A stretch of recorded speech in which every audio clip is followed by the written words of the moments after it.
Yeah. I'm Dennis and I'm an alcoholic. Uh,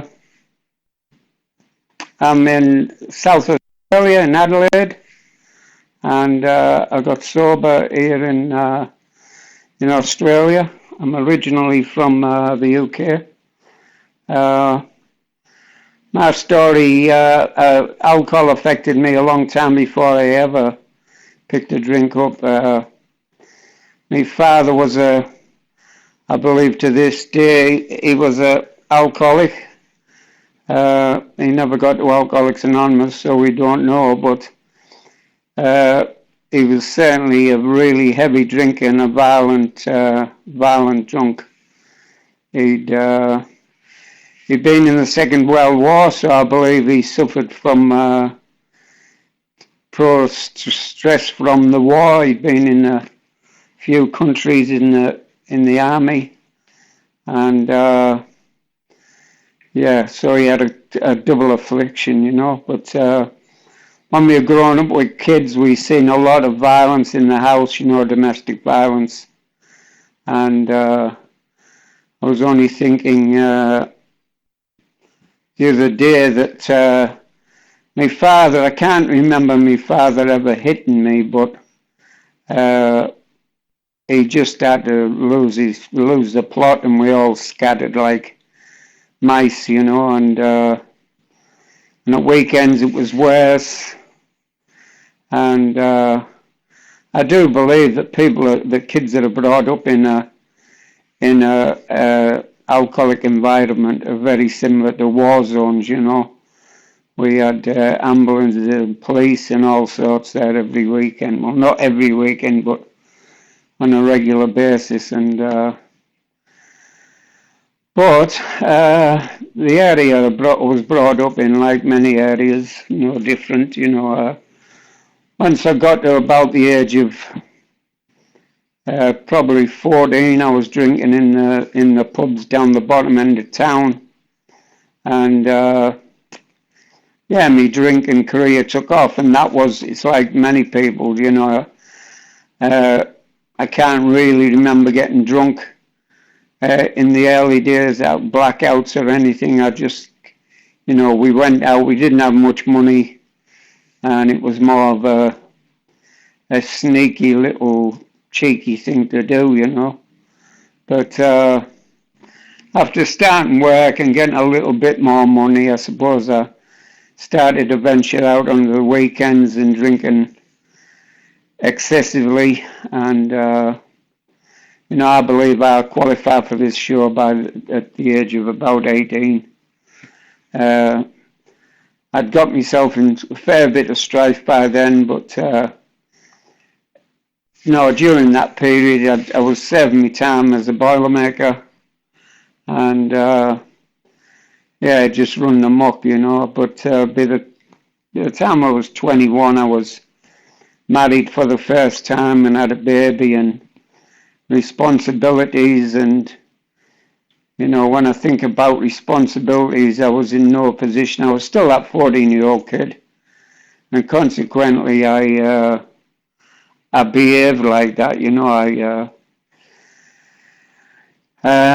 I didn't live far from my in-laws at the time, and she could spend quite a bit of time with the mother and one thing and another, and I ended up myself starting to do geographics. I'd finished my time, and the opportunities come up to go on different jobs, on work jobs, and I'd tittle off, and I was, I come home one night. I've been working at British Steel, and something had happened there, and I come home one night from the pub, and I said, "Oh, I've got a job in Germany." And some people often talk about jumping on the plane or going leaving the house and not coming back for 2 months, and that's what I did. I was one of the Aveda Zen pet boys. I jumped on a plane and went to work in Berlin, and of course the idea was to go over there and make lots and lots of money, but as a practicing alcoholic, as an apprentice practicing alcoholic, I obviously didn't bring much money home, and I wasn't long back in my hometown, and then I got a steady job, which was a good job, and but I was restless hitherto, discontent and responsibilities, and I ended up jumping on another plane and flying off it to Iran, of all places. And at the time, the Shah was there, and the company I worked for had a big house, and it was a pub. So I was able to get plenty of grog there, and we used to often send drivers out hundreds of kilometres to go and get us grog and bring it back onto the site for us. So, and that was something else about my drink, and I always seemed to gravitate to the people that drank like me. I remember I'd started a job in British Steel one time, and it was 10 o'clock in the morning, smoko, and I said to one of the blokes, I said, just randomly, is there any pubs around here? You can get a beer around here. And he turned around to me, he said, what, do you want one now, do you? I said, no, not now. I probably would have drank one then, but he said, well, there's a hole in every fence where the pubs are, and you just sneak out over to the pubs. And so you can imagine I use them holes quite a bit. But when me drinking, at that stage, that marriage finished. It was a messy affair. And I ended up back in my hometown, I think living with my parents, living with my mum, and my mum and dad again. And I ended up falling in love with a barmaid. And by this stage, my father had passed away. He passed away at 57, and I believe it could have had some effects of alcohol, but it was never on his death certificate. But I ended up falling in love with a barmaid, and we ended up emigrating to Australia. And I got a job in Australia, and it was going to be different. It was going to be great times. But like we all know, I brought me with me, and it wasn't long before them people that I was talking about earlier that I gravitated to here. And me drinking at that stage when I was about 25, 26 or something, I think 25 or something. I think it was still, I wouldn't say manageable, but I still had people in my life to keep me propped up, to enable me, and my wife was one of them. We had a couple of kids and bought a house and all the trimmings, changed occupations to local government, and me drinking, it was progressing. It's a progressive disease, and it progressed in me, and eventually I ended up one weekend, I had a really bad weekend, as many of us do, but this seemed to be excessive, and I was working with a fella, and I went to work, and he pulled me to one side, and it was a social function, and he said to me about me drinking was a bit out of control, a bit out of hand, and he said he was a member of Alcoholics Anonymous, and maybe if I had a problem, it worked for him, and it might work for me, and I said to him that morning, I'll do anything to stop drinking. And I'd been to doctors and counsellors and detox, but I never had a desire to stop drinking. So he took me along to Alcoholics Anonymous, and I walked in. I thought it was great. I thought all these people, I identified with some people, and I had laughed at some of the stories I'd done and I hadn't done. A couple of the yets, I thought they were good, and I'd go home and tell my wife about these people, and it wasn't long before, I don't know what had happened, but something was happening in my life, and I decided that to turn around my phone and say, hey, it might be for you, but it's not for me. And he said to me, that's all right, then I'll see you later. And I left here, and I often say, I left here, and my drinking got worse. Nobody ever comes back to Alcoholics Anonymous and said, I've had a great time. I've just popped it back in for the Nescafe coffee. You know, it is a bit like the mafia. When you leave, bad things happen. And that's what happened to me. I lost everything. The wife left me. Domestic violence come into it, and she ended up leaving the country and taking the kids. She's from the UK. The kids aren't there, Australian, but she ended up fleeing the country and taking the kids with her, and everything was sold, the cars and caravan, house and everything, and all the material things. And I ended up with a pocket full of money and drunk, and I thought, I know what I'll do. I'll go back to the UK for a bit of a holiday, and I did, and I just devastated lives once again over there. I was like a tornado, just drunk every day, and it was just chaos. I got divorced. The first time I bumped into my wife, she said to me, I want a divorce. So that was the end of that. And well, what happened to me was I got so sick, and I'd run out, and people were saying to me, I thought you were going back to Australia. They wanted rid of me, and I ended up getting some money together. I stole a couple of things and sold them. I ended up getting the price of a ticket back to Australia.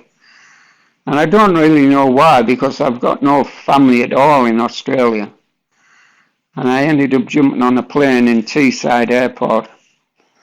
And I can't remember getting on the plane. I can't remember getting off it, but I woke up in Royal Adelaide Hospital, shackled to a bed, and I was all in white, and I wasn't in white when I left England. And what happened was this, I'd phoned a mate, and he'd come to the hospital and seen me getting taken off the plane, and he eventually got in touch with a fella that had brought me back to Alcoholics, and brought me to Alcoholics Anonymous. And I knew I had to do it. I knew this was, if I didn't do something, it was the end. And I was very sick, and I ended up getting out of hospital and getting back to Alcoholics Anonymous, and I haven't had a drink since, and that was 1st of January 95, and I was living on my mate's shed floor. I had nowhere to live. I was sleeping on a mattress. I'd lost heaps of weight. I was yellow. I was 57 kilo, and I wasn't well. And not far from me, at one end, I ended up getting a house within a matter of weeks, which is pretty incredible. God job. God was working in my life, and he still is today, And I ended up getting a house. And at both ends of the street, basically, there was AA members. Pommy Stan was at one end, and Irish Brendan was at the other. And I'd be around their houses more often than not, and I was always welcomed, They just wanted me to get well, and not far from where I lived was a meeting, a Smithfield meeting, and I've been a member of that meeting ever since, I've come in. That's where I believe I found my spirituality, in that room, with the older sober members that just loved me and wanted me to get well. And eventually, I was at a meeting one day and somebody mentioned praying, and I thought, Peter T actually said he didn't like praying, but he liked the results, and I thought, I'll try praying. And I picked up a little prayer, and I've said it every day, I think, since I've learned it. And eventually, miracles started happening. I actually used to phone my daughter. She was about 7 at the time, once a week, and my son was a bit young. I used to talk to him now and again, but I phoned my daughter, and this particular night, I decided to phone my ex and see how she was going over in England. And she said, well, I might as well tell you we're coming back to Australia. And I was just so over the moon, I'd been praying to see my kids again. I'd prayed, anybody that's lost the kids knows what I'm talking about. And so I went running round to Brendan's, and he was my sponsor at the time, and I said to him, you never guess what, Brendan? Pam's coming back to Australia, but she can't come for 12 months because she's got no money.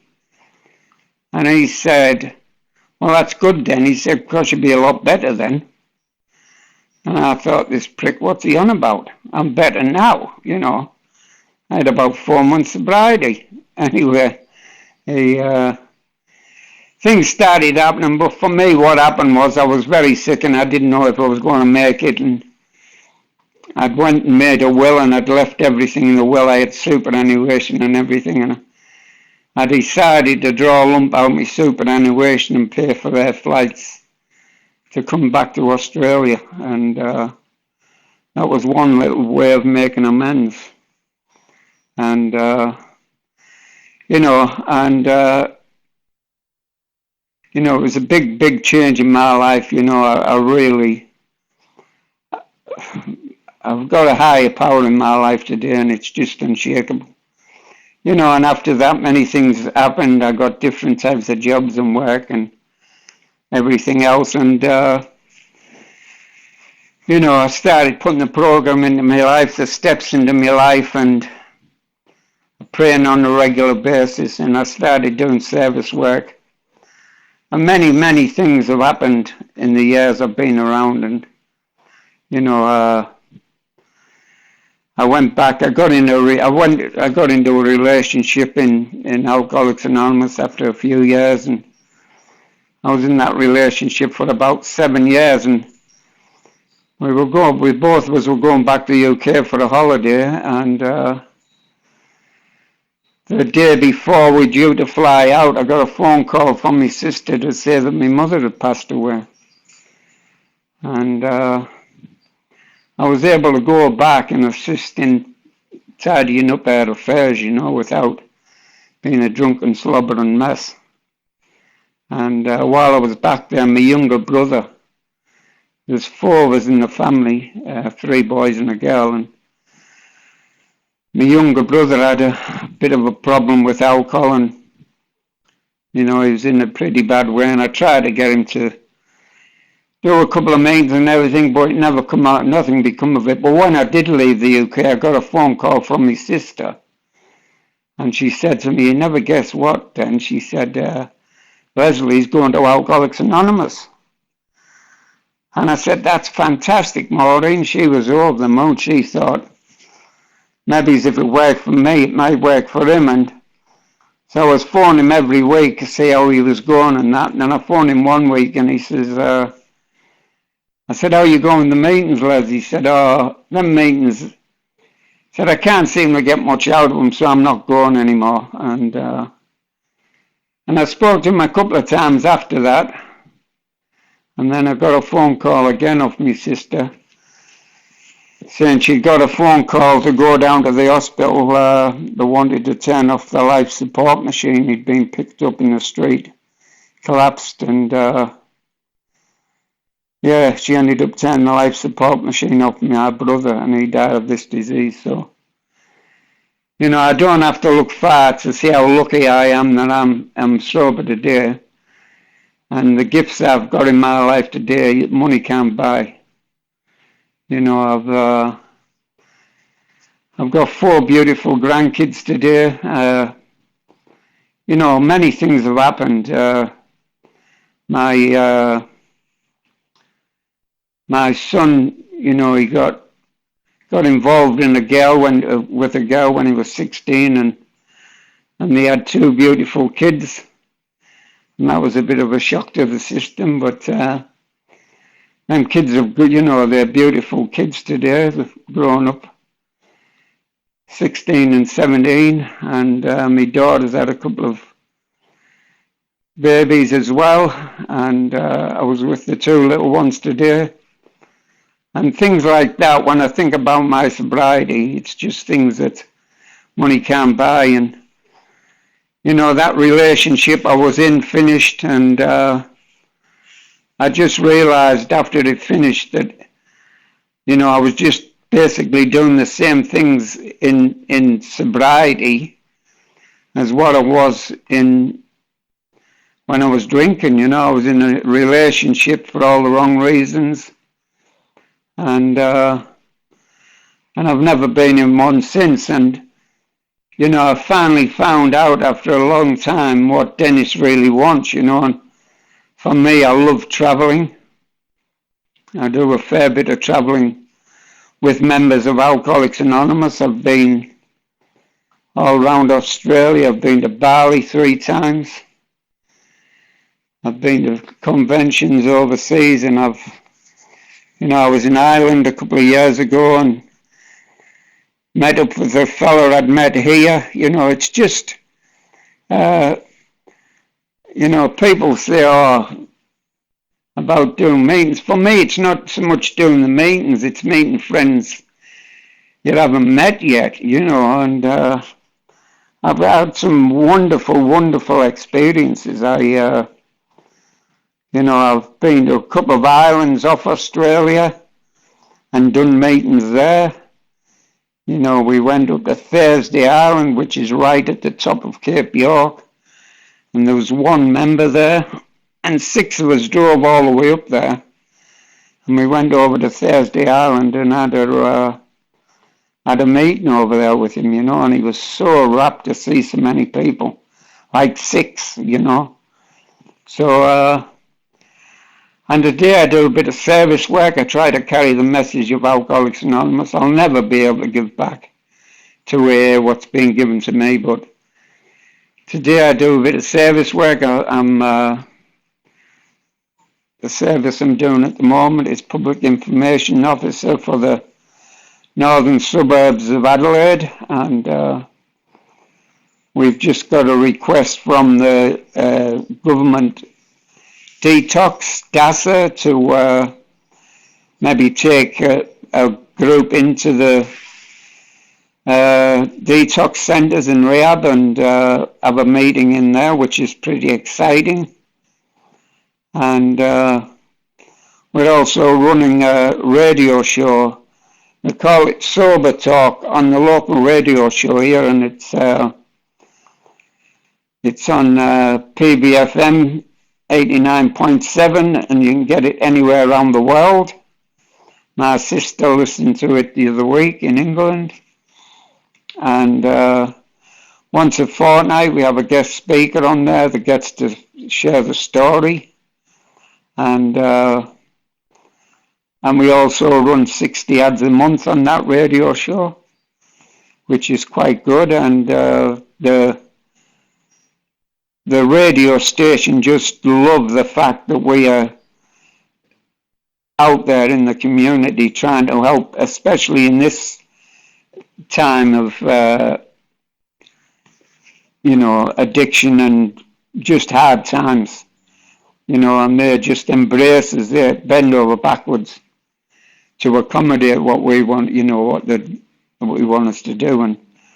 And that's just a phone-in thing. Nobody has to attend the station. We pre-record, and yeah, we've been it's been a success. We've got it on podcast now. One of our members has put it up on podcast, and so yeah, if I can give back to Alcoholics Anonymous a little bit of what's been so freely given to me, I'll do it every time,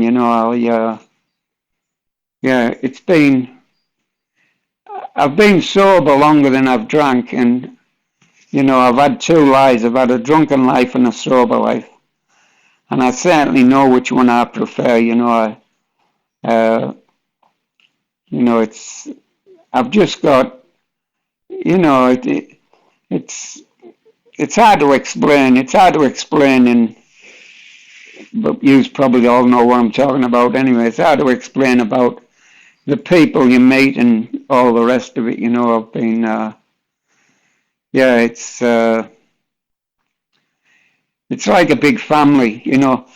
Somebody will, if people ask me to share the spiritual concept meeting, one of the things I always emphasize is that for me, the spiritual side of this program is if I'm walking down the street or walking down a shopping centre and I see another member of Alcoholics Anonymous that I know, I just light up like a Christmas tree. It's like, and I don't, I'm just so pleased to see him. And 9 times out of 10, they're pleased to see me, but it's just the feeling I get when I see another member that I don't get in any other. I don't get that even with me family. I travelled back to the UK to see my sister and brother-in-law and that, and my other brother, and I don't get that connection. I haven't got that connection with them that I have with you members.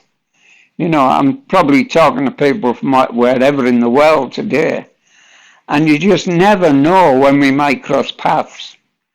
And this is a program of hope, and that's what I've been given. I've been given hope for everything in my life. I've been given it freely.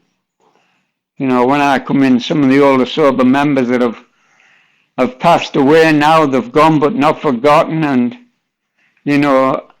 I just have to think of a conversation I would have had or I have with one of them people, and it just lights me up. I don't feel any sorrow for them people that have gone. I just feel the love and warmness that they give me when I first come in and when I was struggling. But I'll just finish on this. I went back to the UK a few years ago, and I was doing making amends. And I was with my mum on a Saturday night. I think she was in her 70s then. We were sat having fish and chips and watching Coronation Street. And I always like to say I let her have the remote. And, I said to her about me drinking and how the sleepless nights and everything. And I've heard a million times, she said to me, Dennis, I'm just happy that you don't drink anymore. I'm just so pleased that you've been able to give it away. And it's not me, it's nothing to do with me, it's all to do with Alcoholics Anonymous and the program and a God of my understanding. And I just love it with a passion, and I hope I've said a bit, and thanks for asking me to share.